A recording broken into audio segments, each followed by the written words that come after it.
Vaikuntha astrologer में आप सभी का स्वागत है। तो आज हम आपको आमलकी एकादशी की पौराणिक कथा के बारे में आपको बताएंगे। आशा करती हूँ कि ये कथा आपको पसंद आएगी। अगर पसंद आए आपको तो लाइक और शेयर जरूर करें। एक वैदिश नाम का नगर था। उस नगर में चैत्रथ नाम का एक राजा राज्य करता था। वो राजा बहुत ही ज़्यादा धार्मिक और विद्वान था। उस राज्य में कोई भी व्यक्ति कंजूस, दुराचारी, पापी या नास्तिक नहीं था। उस नगर के नगरवासी भगवान विष्णु के भक्त थे और उनकी एकादशी का व्रत का पालन किया करते थे। तो एक समय ऐसा आया कि फागुन मास के आमलकी एकादशी आई। उस दिन राजा के साथ पूरी प्रजा ने आमलकी एकादशी का व्रत किया और मंदिर में रात्रि जागरण किया। उस दिन अचानक वहाँ पे एक बहेलिया आया। वह बहेलिया बहुत ही ज़्यादा दुराचारी और पापी था। वह अपने घर का भरण पोषण करने के लिए लोगों की और जीवों की हत्या किया करता था। लेकिन उस दिन वह भूख और प्यास से व्याकुल होकर मंदिर के एक कोने में बैठ गया। वहाँ उसने भगवान विष्णु की कथा सुनी और रात्रि जागरण किया। इसी तरह उसने पूरी रात जागकर राजा और प्रजा की तरह मंदिर में बिता दी।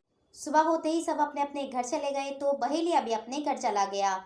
घर जाकर उसने भोजन किया, परंतु भोजन के कुछ समय पश्चात उसकी मृत्यु हो गई। अकस्मात उसने भगवान विष्णु का व्रत किया था और रात्रि में जागरण किया था, इस वजह से उसने दोबारा जन्म लिया। इस बार उसने राजा विदुरथ के घर जन्म लिया और उसका नाम वसुरथ रखा गया। इस जन्म में वह बहुत ही ज़्यादा परोपकारी, सत्यवादी और विष्णु भक्त था।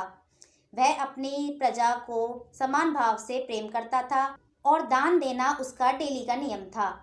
जैसे जैसे वो बड़ा हुआ वह अपनी सेना के साथ 10,000 गांवों का पालन पोषण करने लगा। एक दिन राजा वसुरथ शिकार खेलने के लिए अकेले जंगल में गए।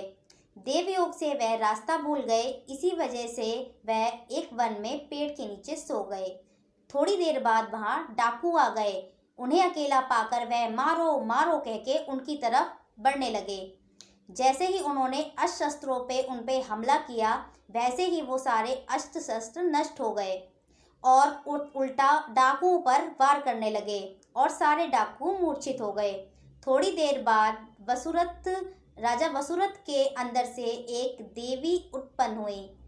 उन्होंने उन सारे डाकुओं को नष्ट कर दिया और उनका अंत कर दिया। और जब राजा सोकर उठे तो उन्होंने देखा कि सारे डाकू मूर्छित हुए पड़े हैं और सारे डाकू मरे हुए पड़े हैं।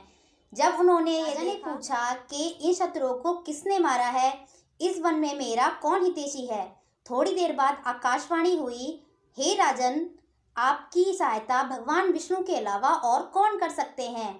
इस आकाशवाणी को सुनकर राजा ने हाथ जोड़कर भगवान विष्णु को धन्यवाद दिया और अपने राज्य की ओर चल पड़े और सुख सुविधा पूर्वक अपना जीवन यापन करने लगे। तो इस कथा से हमें यह प्रेरणा मिलती है कि जो भी व्यक्ति भगवान विष्णु का आमलकी एकादशी का व्रत रखता है उसके सभी कार्य संपन्न हो जाते हैं और उसे भगवान विष्णु की कृपा बनी रहती है। तो ऐसी वीडियोस जानने के लिए हमें फॉलो कीजिए, लाइक कीजिए, कमेंट्स कीजिए। ओम नमो नारायण।